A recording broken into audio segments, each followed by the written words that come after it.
Flight attendant doubts black woman, belongs in first class, regrets it when she calls her lawyer.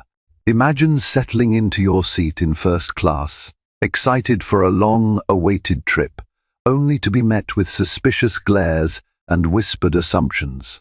In today's story, we follow a successful black woman who dared to claim what she rightfully paid for, and the flight attendant who didn't think she belonged. Tensions soar at 30,000 feet when prejudice collides with reality. The explosive outcome? A dramatic confrontation that ends in more than just a simple apology. When the woman calls her lawyer, the flight attendant quickly realizes the consequences of her unfounded doubts. Brace yourselves for twists, turns, and a hearty dose of karma. The hustle and bustle of Hartsfield-Jackson Atlanta International Airport pulsed like a living organism, carrying travelers from gate to gate in a steady surge of energy. Overhead, announcements reverberated across the tall ceilings, merging with the shuffle of suitcases and the chatter of families reuniting, business people in a hurry, and vacationers caught somewhere between excitement and exhaustion. People hurried to find their flights, huddled around phones to confirm departure times, and sipped overpriced coffee from small stalls that dotted the concourses. At Gate 12, Delta Airlines Flight 789 was preparing for final boarding. It was a Tuesday evening, a somewhat slow time, except for those catching flights home after a weekend business trip. Among the passengers in the waiting area was Vanessa Coleman, a poised and successful financial consultant traveling to Seattle for an important client meeting. Her mission was straightforward: land, pitch her proposals, and solidify new partnerships that would catapult her firm's latest initiatives into the national spotlight. Vanessa was a tall, striking black woman in her early 30s. Her hair was styled in a neat, professional bun, and she wore a tailored navy blue pantsuit that accentuated her confidence. She had upgraded to first class partly because she had the miles, partly because she valued comfort during the nearly 5-hour flight. This was far from the first time she would sit up front. She had worked hard to earn every bit of success that allowed her this privilege. Normally, traveling first class signaled that one had arrived in more ways than one. Yet Vanessa had encountered subtle hints in the past that some people still questioned her place there. She was braced for any such vibe, but she hoped this trip would be uneventful.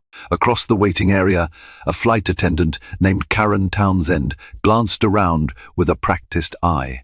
She'd just finished helping an elderly couple confirm their seats, and her gaze flickered over to Vanessa. Karen had a hint of tension in her brow, a habit she hadn't quite mastered to hide. She was known to be strict about rules and procedures by the book, as many of her co-workers said. Yet her approach sometimes included a subtle, deeper bias she might not even admit to herself. When boarding commenced for first class, Vanessa stepped forward, scanned her boarding pass, and strolled down the jetway with calm, confident strides. Karen Townsend was at the aircraft door, greeting passengers. Something in Karen's demeanor shifted the moment. Vanessa passed her. Her polite smile tensed, as if uncertain whether Vanessa truly belonged up front. Nevertheless, the moment passed unremarked, and both women hoped for a smooth flight ahead. Vanessa found her seat 2A, by the window, arranged her things, and settled in with a sigh of relief. Traveling was a routine part of her life, but she relished these moments of quiet, even in a busy cabin. Looking out the window at the twinkling city lights, she felt a surge of gratitude. She thought briefly of her late father, who had always encouraged her to reach beyond limitations. "Do your best, then do even better," he used to say. Vanessa took a deep breath, feeling the usual pang of missing him, then smiled softly at the memory. In the galley, Karen busied herself with final checks, trying to ignore the nagging feeling that something was off. She decided to do a quick seat verification before takeoff, something flight attendants sometimes do to ensure everyone is in the correct cabin. While such checks are routine, her inclination to double-check seat 2A was more personal. The other flight attendants were oblivious to Karen's subtle fixation. They each had assigned tasks, cross-checking the cabin door, verifying overhead bin closures, and ensuring no one had unauthorized items in the aisles. Meanwhile, the pilots were finishing their pre-flight checklists, radioing the tower for final clearance. It was nearly time to shut the boarding door and prepare for pushback. The flight would be about 4.5 hours, weather permitting. Vanessa noticed Karen moving down the aisle, scanning passengers. She glanced up, meeting Karen's eyes. The flight attendant's lips parted, maybe in greeting or perhaps in silent judgment. Vanessa wasn't sure which. After a brief pause, Karen broke eye contact and moved on. Vanessa thought nothing of it, initially just a fleeting moment. Maybe Karen was just being thorough. But that quick moment was only the beginning of a chain of events that would lead to an onboard confrontation, legal phone calls, and an unexpected karmic twist that no one, least of all Karen Townsend, saw coming. Once all passengers were seated, the door was closed and the aircraft rolled away from the gate. The flight attendants went through their safety demonstrations. Karen performed her part near the front aisle with mechanical precision, every gesture memorized from years of practice. Yet, her mind kept drifting to seat 2A. She continued to steal glances as if trying to confirm some suspicion. Vanessa had her laptop out, doing a quick review of her presentation slides. She barely noticed Karen's repeated looks. She was focused on last-minute adjustments, ensuring her slides were polished and persuasive. Her job was to pitch new financial strategies to a tech startup in Seattle, and she wanted to shine. Her success could lead to a promotion, possibly even a partnership. Her hard work was paying off. The plane ascended into the Atlanta night sky, leaving behind the labyrinth of airport terminals. Once the seatbelt sign turned off, the flight attendants began the usual first-class service, distributing hot towels, taking drink orders, and offering small plates of dinner. Karen approached Vanessa's seat with a tray. She had a forced smile on her face, equal parts politeness and latent suspicion. Vanessa welcomed the service with a polite nod. "Thank you," she said, returning Karen's smile, but the flight attendant paused for a heartbeat longer than necessary. Vanessa, adept at reading people from years of dealing with boardroom politics, sensed an undertone. Karen's gaze flicked over Vanessa's designer laptop bag, then to her outfit, then down to her seat assignment again, as though still verifying. "Can I help you with anything else?" Karen asked, her voice betraying the slightest edge. "No, I'm all set," Vanessa replied, raising an eyebrow. "Appreciate it." Karen moved on, but whatever was going on in her mind wouldn't let up. She murmured something to a colleague who was busy plating another passenger's dinner. The colleague merely nodded absently, not grasping the significance of Karen's remarks. Soon Karen found herself drifting back towards seat 2A as if magnetized. "Ma'am," Karen asked, with a carefully composed voice, once the meal service was in progress, "would you mind letting me see your boarding pass?" Vanessa looked up, surprise flashing across her face. "My boarding pass?" "Yes," Karen repeated. "We're verifying cabin placements to ensure everyone is in the correct seat." It wasn't entirely unusual to ask, but doing so specifically in first class for a passenger who had already boarded without any known issue raised a suspicious red flag. Vanessa felt her pulse quicken. She was used to microaggressions in professional settings, but it still caught her off guard each time. The dull ache of frustration and a flash of anger gripped her. Keeping her composure, Vanessa reached for her purse, pulled out the boarding pass, and handed it over. Karen studied it for an uncomfortably long moment. "Okay," she murmured, sounding reluctant, as though it somehow contradicted her expectations. "Thank you." Vanessa exhaled, forcibly calming herself. She decided not to let one awkward moment dictate the entire flight. She put on her noise-cancelling headphones and tried to refocus on her work. The cabin lights dimmed, and for a short while the plane hummed along without incident. Yet Karen's mind would not let the matter rest. Something about Vanessa being in first class struck her as questionable, though she had no real reason for it. Her bias, perhaps unacknowledged, was weaving a narrative in her head. Maybe Vanessa was using someone else's points. Perhaps she was an employee pass rider. Maybe she was an upgrade at the last-minute type who wasn't legitimately a first-class passenger. Ridiculous as it sounded, Karen convinced herself that she was simply doing her job by double-checking. Across the aisle, a middle-aged man in a crisp grey suit had been casually observing the interaction. He caught Vanessa's eye at one point and gave a small, empathetic shrug. He too had sensed Karen's attitude, but wasn't sure how to intervene. Vanessa offered a tight smile in return, appreciating the unspoken support. As the flight progressed, dinner trays were cleared and the cabin lights were lowered further to allow passengers to rest. Vanessa tried to relax. She scrolled through her phone, checking a few messages, thankful that in-flight Wi-Fi was letting her stay in touch with her team. She typed out instructions to her assistant, ensuring that her arrival itinerary in Seattle would be smooth. Karen, meanwhile, paced the aisle. She checked seat belts, collected trash, and continued scanning the faces of the first-class passengers. Her gaze landed on Vanessa again and again, each time narrowing as though seeking evidence of wrongdoing. The more Karen allowed her biases to simmer, the more she convinced herself that something was amiss. Finally, Karen cornered a junior flight attendant, Bella, near the galley. "Have you noticed anything off with that woman in 2A?"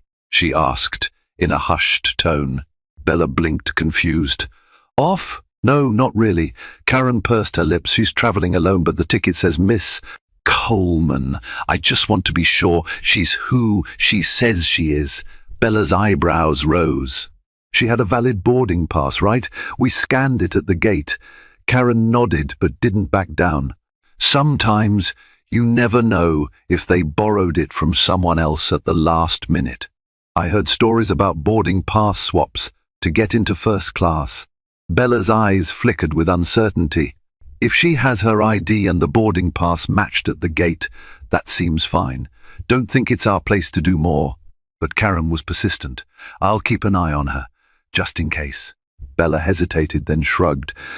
She didn't want conflict with a senior flight attendant, so she let the matter drop.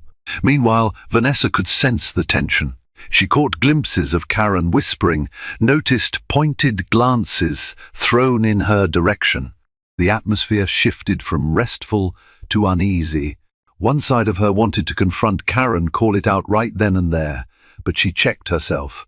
There was a time and place for everything, and confronting a biased flight attendant in mid-air might escalate into a scene she did not want. For the next hour, Vanessa tried to let it go.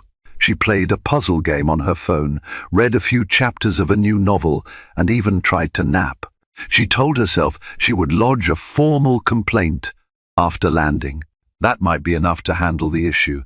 Yet, fate had other plans, for Karen's suspicions would soon lead to a confrontation far more dramatic than a polite complaint at the customer service desk. A little more than halfway through the flight, the seatbelt sign dinged back on. Turbulence shook the cabin lightly, and the captain instructed everyone to remain seated. Flight attendants took a seat in their jump seats. Vanessa, awakened from a short nap by the jostling, felt her stomach flip. She steadied herself, fastening her seatbelt. Karen strapped in as well, but her eyes never left seat 2A. After a few minutes of mild turbulence, the plane leveled out, and the captain announced that the seatbelt sign would remain on for a bit longer. Once the rocking calmed, Karen stood up and made her way toward Vanessa. Her conversation with Bella had only fueled her suspicions further. Vanessa took a deep breath, noticing Karen's approach. "Yes?" she asked, her tone polite but cautious. Karen crossed her arms. "Ma'am, I have a few additional questions about your seat. Are you sure you booked seat 2A? Vanessa's expression turned perplexed. "You've already seen my boarding pass. It clearly states 2A. Karen's lips pressed into a thin line. "I know, but we've had some inconsistencies with frequent flyer miles. It's possible there was a mix-up. Could I see the credit card you used to purchase your ticket?" That was a jarring request. Vanessa felt her temperature rise. She'd traveled countless times and never had a flight attendant asked her to produce a credit card mid-flight. "Excuse me? That's highly unusual. In fact, I don't think you have the authority to demand that." Karen's jaw tensed. "We can verify your details, ma'am. If there's a discrepancy, we need to address it." Vanessa's eyebrows shot up. She removed her noise-cancelling headphones, fully alert now. Her voice was tinged with anger, though she tried to remain composed.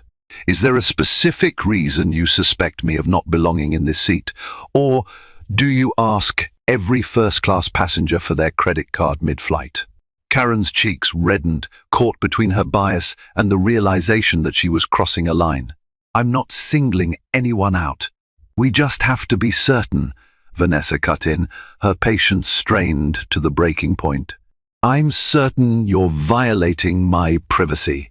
And quite frankly, this is harassment." She could feel eyes turning toward them. The middle-aged businessman across the aisle was openly staring now, a look of disbelief on his face. Karen cleared her throat. "Ma'am, please calm down. I'm just following protocol." Vanessa let out a cold laugh. "There is no protocol that says you demand a passenger's credit card during the flight. Your gate agents already matched my ID to my ticket, and you verified my boarding pass. If there's an issue, you can call the gate or look into your airline's passenger manifest." In the silence that followed, it became obvious that Karen had no official ground to stand on.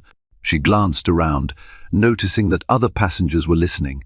Her colleague Bella had walked up, having overheard raised voices. Bella tried to defuse the situation. "Ma'am, everything's fine here. We're sorry for any inconvenience." She shot Karen a look that said, "Drop it." But Karen was too far in now, her pride fueling her determination. Vanessa unbuckled her seatbelt slightly, leaning forward just a bit.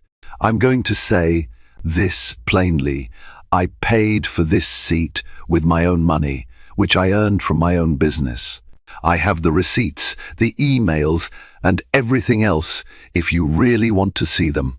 But the only time I'll show them is if your supervisor or the authorities request it. Not you." Karen took a half step back. "There's no need to be hostile, ma'am." Vanessa's eyes flashed. "Hostility? You've singled me out, demanded personal information, and implied that I don't belong here. Let me be absolutely clear. If you continue this line of questioning, you'll hear from my lawyer before this plane even lands."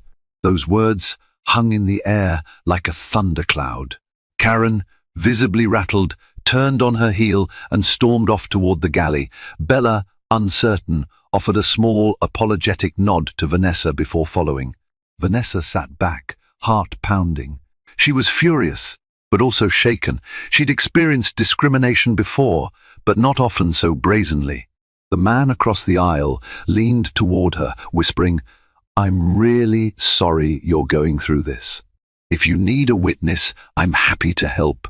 Vanessa smiled appreciatively, exhaling a tremulous breath. "Thank you.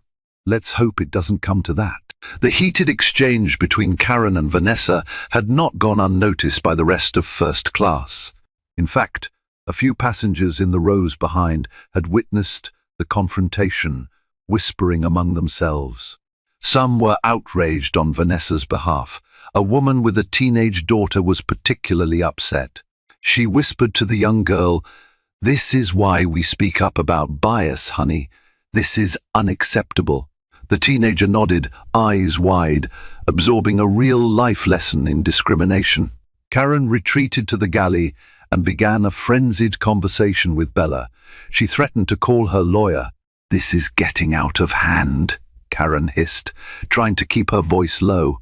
Bella, more level-headed, shook her head. "It's out of hand because you're pushing an issue that shouldn't exist in the first place.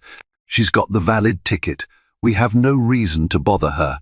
Karen frowned, unwilling to accept Bella's reasoning. "Fine," she muttered. "Let's just serve the rest of the cabin and get this flight over with." While Karen wrestled with her conscience, or perhaps just her anger, Vanessa decided to document the incident. She typed out notes on her phone, carefully recording times and the substance of each interaction. She knew the value of meticulous records if she decided to file a complaint or even a lawsuit. Her father, an attorney before he passed away, had taught her the importance of building a thorough case. When Bella and another attendant resumed drink service, multiple passengers made supportive comments to Bella, voicing that they were uncomfortable with how Vanessa had been treated. Bella nodded, powerless to reverse what had already transpired, but wanting to convey empathy. Vanessa kept an eye on Karen. She could see the internal conflict on the flight attendant's face. Perhaps Karen was beginning to realize how far out of line she had gone, or maybe she was formulating new justifications. For the moment, though, Karen avoided seat 2A, focusing on other areas of the cabin. As the flight wore on, Vanessa struck up conversations with a few passengers nearby who had witnessed everything. She found solidarity in their outrage, which comforted her. She told them she intended to file a complaint. The middle-aged businessman, a lawyer himself, it turned out, offered her his card. "If you need someone to back you up or even represent you, let me know," he said with genuine concern. Vanessa thanked him. While she had her own legal resources, she'd already made up her mind to call attorney Cassandra Whitman. A well-known civil rights attorney and a close friend, she appreciated the sentiment. It reaffirmed that not everyone in the world was going to side with prejudice. Meanwhile, Karen tried to maintain a facade of professionalism. She avoided further confrontations with Vanessa, focusing on other duties. Each minute felt like an hour, the tension thick enough to taste. In her mind, she rehearsed what she might say if confronted by a supervisor, or if Vanessa really did file a complaint. Yet, fate had another twist in store for Karen Townsend, one that would leave her cornered in a way she never imagined. After what felt like an eternal flight to everyone involved, the captain announced the initial descent into Seattle-Tacoma International Airport. The flaps on the wings adjusted, and the city lights below became visible through the windows. Passengers stowed their laptops and personal items, preparing for landing. Vanessa secured her bag beneath the seat, all the while replaying the night's events in her head. She glanced toward the galley. Karen was strapped into her jump seat, face set like stone. The seatbelt sign illuminated. Soft music played overhead, the turbulence returning as the plane cut through layers of cloud. Vanessa felt a sense of relief that they would soon be on the ground, able to properly address what had happened. Upon touchdown, the cabin jolted with the landing gear's contact. The engines roared in reverse thrust, slowing the aircraft. Passengers were flung slightly forward in their seats. As they taxied to the gate, the tension in the air refused to dissipate. The captain turned off the seatbelt sign, and the usual flurry of movement erupted. Passengers stood to collect their belongings from the overhead bins. People murmured about connections, dinner plans, or simply the relief of arriving. Vanessa remained seated for a moment, letting the rush pass. She also wanted to see if Karen would say anything, an apology or a final remark. Karen unlocked her jump seat belt and watched Vanessa from across the aisle. Their eyes met for a split second, a silent standoff of sorts. Neither spoke. Vanessa shook her head slightly, as if to say, "This isn't over." Karen swallowed hard, turning her gaze away. As soon as the door to the aircraft opened, Vanessa made her way out of first class, head held high. Bella was there, along with another attendant, telling passengers to have a good night. Bella caught Vanessa's arm gently. "I'm sorry," she whispered, her expression earnest. I wish this didn't happen." Vanessa nodded, offering a grateful, albeit weary, smile. "Thank you," she replied, stepping onto the jetway.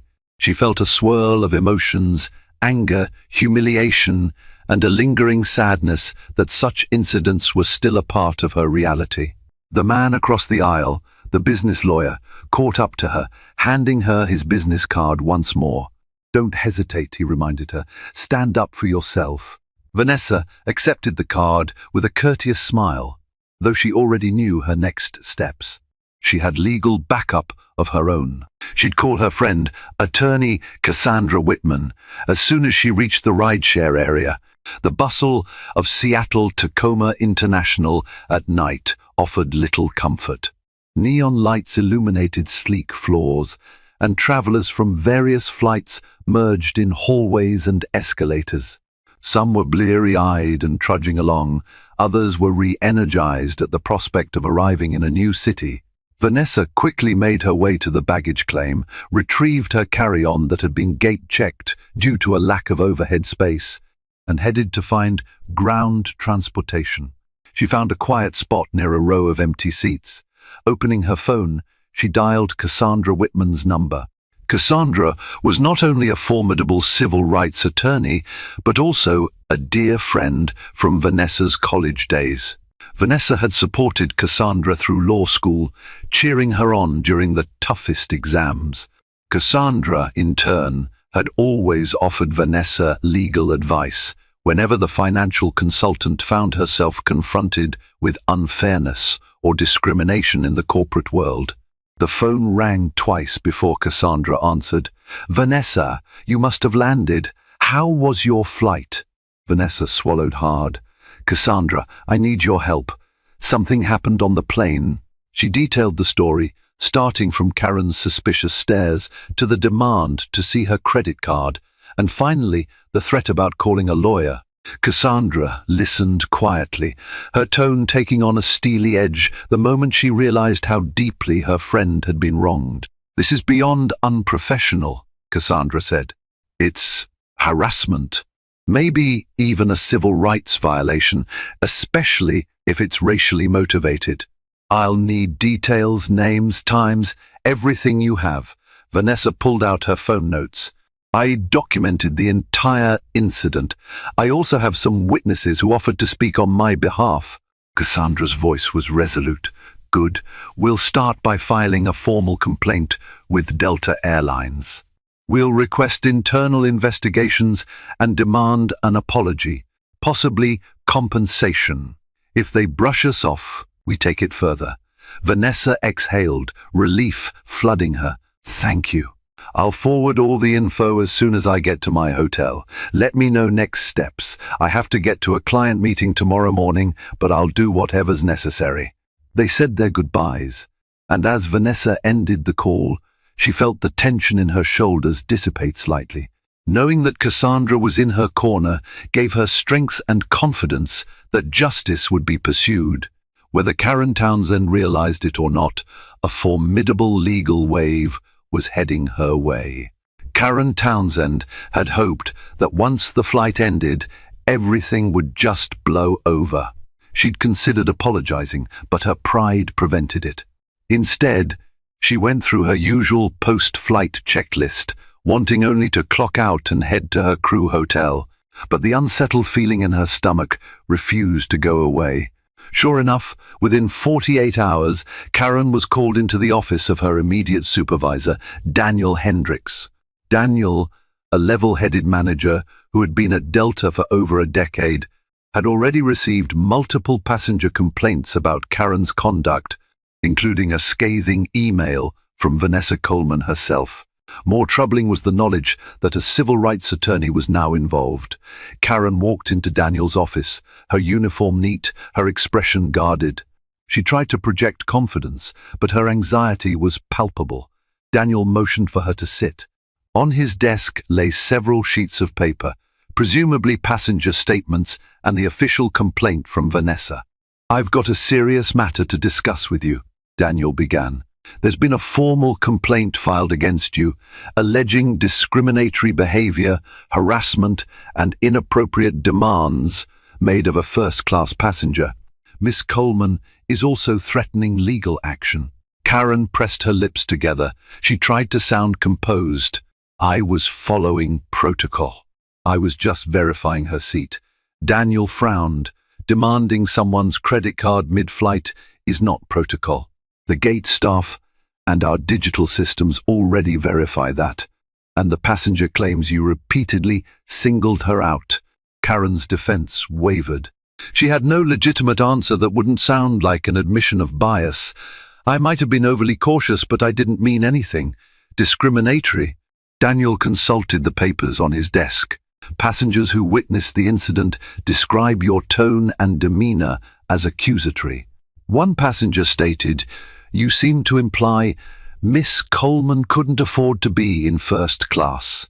Karen's face reddened. "That's not what I said. I was just..." Daniel lifted a hand. "The bottom line, this has escalated to a point where our legal team is involved. Miss Coleman's attorney has already sent a preliminary notice. We have to investigate. You're suspended until further notice, pending the outcome." Karen's eyes widened. "Suspended? For how long?" Daniel shook his head. "I don't have an exact timeline. But it's serious, Karen. With the brand reputation at stake and multiple witness accounts, I can't see this going away easily." Karen felt the world closing in around her. She'd never faced suspension before, never had so much as a formal reprimand in her file. She tried to form a protest, but words failed her. Finally, she exhaled a shaky breath. "I understand." But as she left Daniel's office, a mixture of panic and indignation set in. She couldn't believe that one passenger, someone she deemed suspicious, could derail her career so swiftly. Yet, the facts were stacking up against her. The real question for Karen was whether she had the humility to own her mistake, or would she dig herself deeper into denial. Meanwhile, Vanessa was settling into her Seattle trip. Her pitch meeting went remarkably well, and she secured the partnership deal her firm needed. That victory felt slightly hollow, though, overshadowed by the emotional toll of the flight incident. Nevertheless, she maintained her professionalism, juggling her day job responsibilities while coordinating with Cassandra.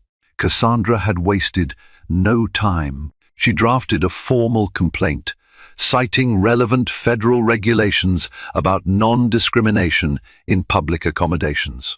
Airlines, though regulated differently than typical establishments, are still subject to certain anti-discrimination laws.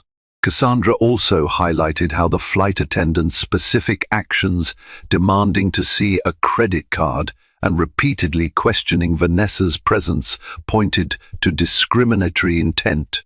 In a separate letter to Delta's legal team, Cassandra demanded a written apology to Vanessa, a thorough internal investigation, and assurances that future training would address bias. She hinted that, should Delta fail to respond adequately, a lawsuit might be filed in federal court, seeking damages for emotional distress and reputational harm. The letters were precise, professional, and carried the unmistakable weight of a serious legal threat. Cassandra made sure to mention that multiple passengers had offered to testify. She attached anonymized statements from 3 of them, who confirmed Karen's behavior and expressed support for Vanessa. Within days, Delta's legal counsel responded. They assured Cassandra that the matter was under investigation, that Miss Coleman's complaint was taken seriously, and that they would respond more fully once they had concluded their internal review.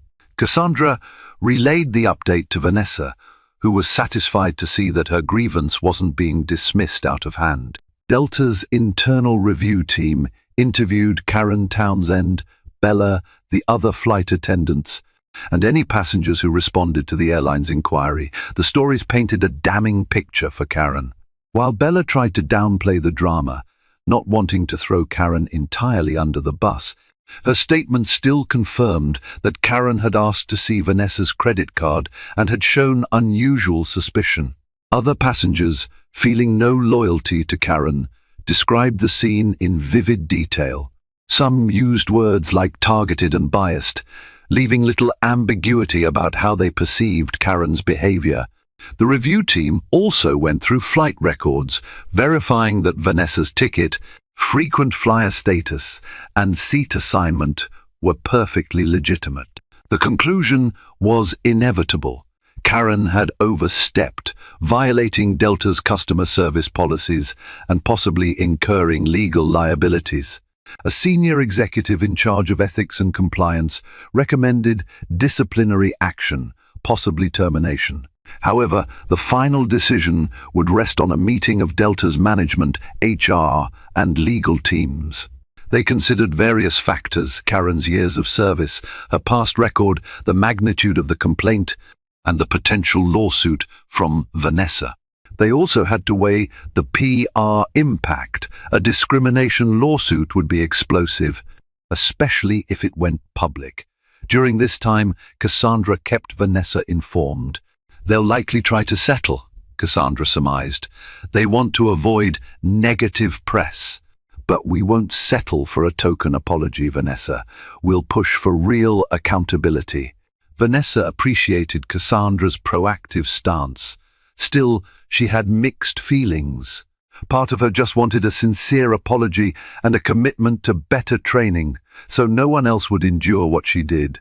Another part of her felt that the only language big corporations understand is legal or financial consequences. As days turned into weeks, Karen's suspension continued. At first, she tried to maintain a sense of normalcy. She told her husband she was on an extended break, but eventually, the truth came out. Her husband was supportive, but worried. He saw Karen's stress levels spike. She was restless, awaiting a decision, fearful. She might lose the career she'd built over many years. Karen even considered reaching out to Vanessa to apologize personally, but her pride stopped her.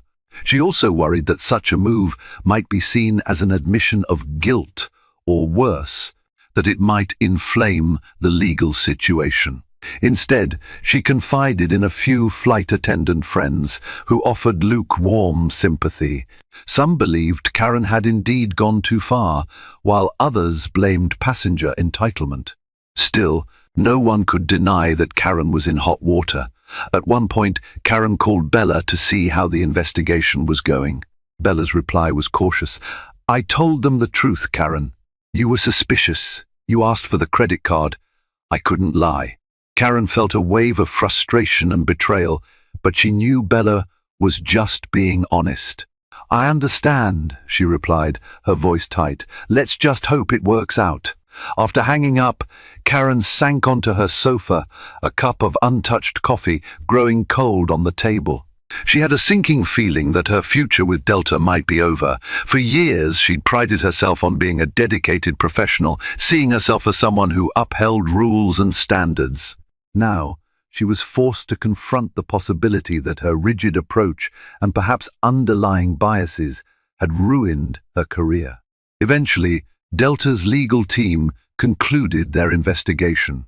They reached out to Cassandra, indicating they wished to discuss a potential resolution. Cassandra arranged a teleconference that included her, Vanessa, a senior Delta legal counsel, and an HR representative. The flight attendant union, though not specifically representing Karen, had a general representative on the line as well. During the call, the Delta counsel apologized to Vanessa on behalf of the airline. He stated that they take claims of discrimination very seriously and that appropriate disciplinary measures would be taken against the employee in question. He offered Vanessa compensation in the form of a flight credit and a modest sum of money for her troubles. He also assured that the airline would provide additional training for flight attendants on implicit bias and cultural sensitivity. Cassandra, speaking on Vanessa's behalf, took notes and listened attentively. The offer was a start, but not enough. "We appreciate the acknowledgement," Cassandra said, "but Miss Coleman has endured emotional distress and public humiliation. We want to ensure that such incidents don't happen again to her or anyone else. We'd like a stronger commitment, including a more significant settlement and an explicit statement that Miss Coleman was in no way at fault." The Delta Council took a deep breath. "We're open to discussing a higher settlement figure. We are also prepared to ensure that the flight attendant in question faces disciplinary action. We can confirm that her employment has been terminated or will be soon, depending on the final HR decision." Vanessa felt a jolt of mixed emotions at the word terminated. Part of her felt it was just, given how Karen had treated her. Another part felt a pang of empathy. She knew job loss was serious. But justice, she reminded herself, had to come with accountability. Cassandra steered the conversation toward finalizing details, requesting a formal letter of apology signed by a high-level Delta executive, along with a public statement acknowledging the incident in general terms, without naming Vanessa. The Delta Council promised to get back with final numbers and terms. By the end of the call, the framework of a settlement was in place. It felt like a victory, albeit a bittersweet one. Karen was officially terminated from Delta Airlines 2 days after that teleconference. She received a letter stating that her conduct was found to be in violation of the company's code of ethics, specifically citing discriminatory harassment. Further, her actions had opened the airline to substantial legal risk. Karen was devastated. She felt the floor drop out from under her life.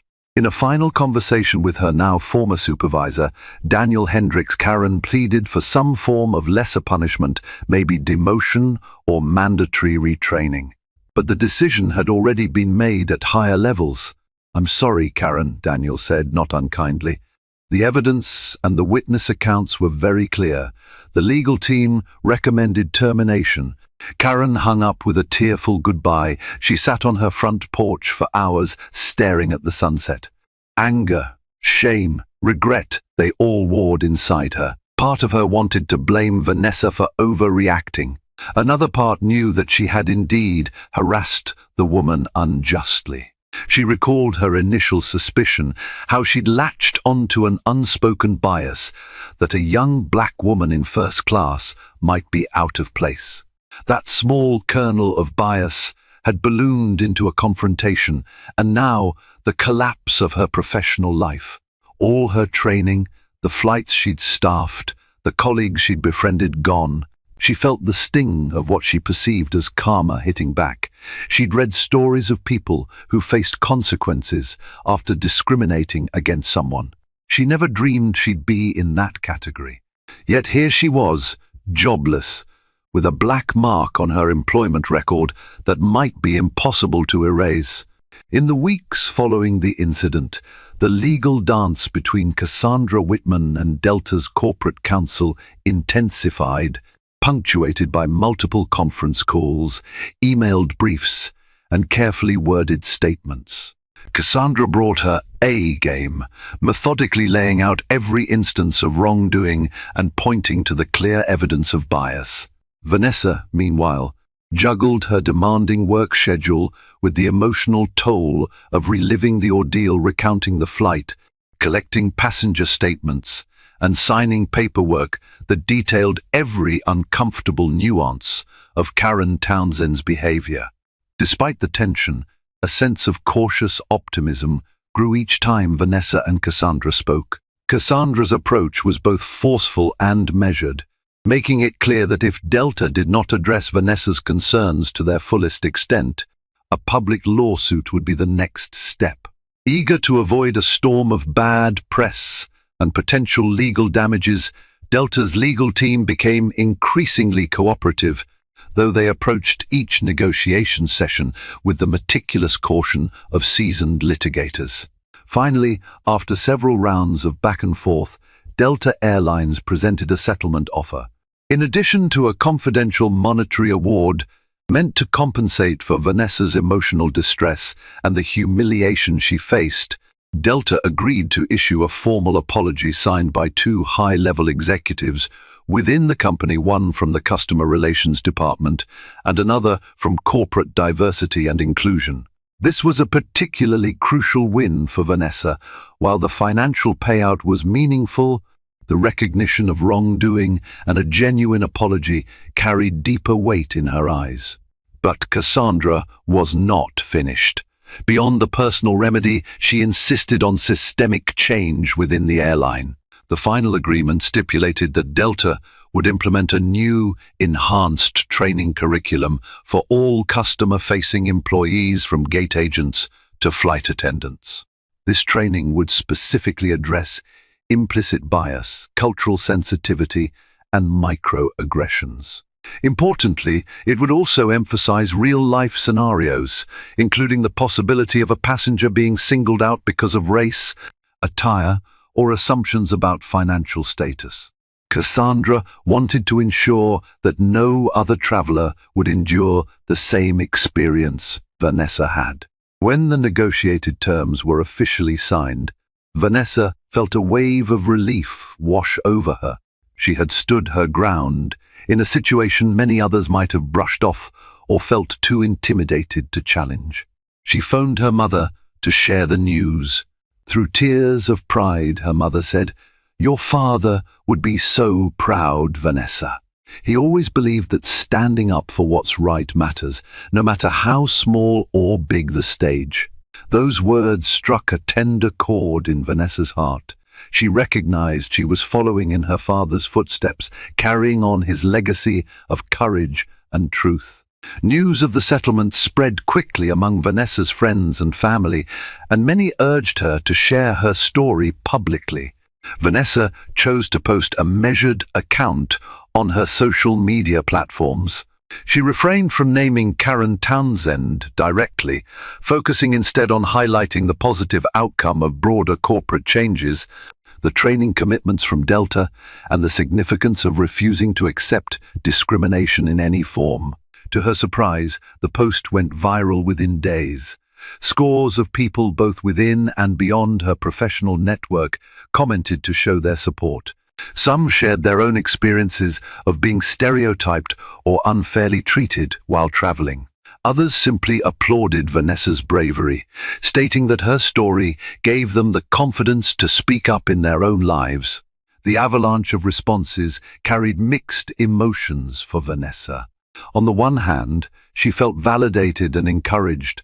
On the other, it saddened her to see how many people had faced similar injustices. Still, she clung to the hope that each voice added to the chorus would make it harder for such incidents to go ignored. Her day-to-day life gradually returned to normalcy, consulting for high-profile clients, traveling for meetings, and landing new contracts.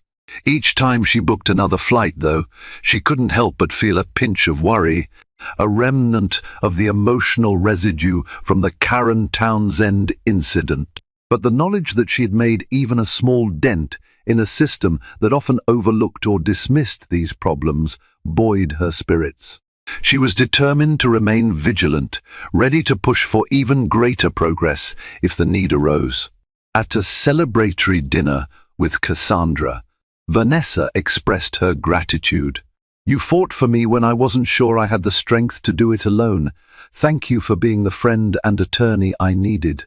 Cassandra lifted her glass. "Here's to you never doubting your strength again," she said, smiling. "And here's to all the people who'll benefit because you chose to stand up instead of stand down."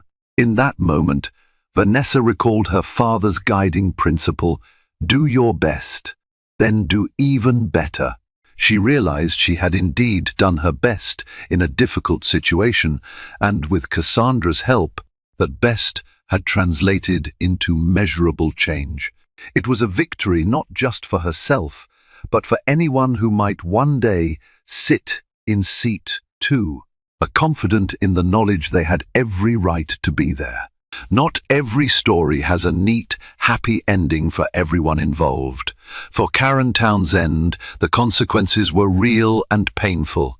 She had to explain to future employers why she left Delta, and that question inevitably led to revelations about her termination. The airline industry is tight-knit, word travels fast. She found it nearly impossible to land a similar role. Perhaps the biggest twist came when Karen took a step back and decided to confront her biases head-on. She enrolled in a local community center's program on anti-discrimination and cultural awareness, partly out of genuine introspection and partly to show prospective employers she was working on her flaws. She often felt resentment bubble up, but somewhere deep inside, she acknowledged that she needed to change. Would Karen have embarked on that journey without losing her job? Possibly not. Sometimes, the harsh hand of karma or consequence is the only catalyst for personal growth. Only time would tell if Karen's transformation would be lasting or if she would harbor permanent bitterness toward Vanessa. The seeds of empathy had been planted at least. Vanessa, for her part, focused on the future. She continued to break barriers in her field, forging strong partnerships, earning accolades, and lifting other young professionals, especially women of color who followed in her footsteps. If she could create ripples of change in the airline industry, she hoped to do the same everywhere. Her career took her. And so, the story of flight attendant doubts black woman belongs in First-Class Regrets, It When She Calls Her Lawyer, drew to a close with significant lessons on prejudice, accountability, and the power of standing up for oneself. In the end, the flight attendant who believed she was just following protocol learned how easily a seemingly small act of bias could spiral into a life-altering ordeal. Meanwhile, the woman who dared to claim her rightful seat discovered a voice stronger than she ever realized, a voice that resonated far beyond the confines of Seat 2A. And there you have it. A harrowing journey that took flight at 30,000 feet and landed in a legal showdown. When unjust suspicion tested Vanessa Coleman's resolve, she refused to let it slide. Instead, she fought back with the help of a formidable lawyer, turning a painful experience into a catalyst for change. On the other side of the aisle, Karen Townsend learned the steep cost of bias, losing both her job and the respect she once commanded. Ultimately, this story is a reminder that we all share the responsibility to confront prejudice when we see it, and to hold accountable those who perpetuate it. If you found this story insightful or empowering, don't forget to like, share, and subscribe. Your support ensures we can continue sharing important stories that inspire personal growth, spark reflection, and hopefully bring about a little more understanding in the world. Thank you for watching.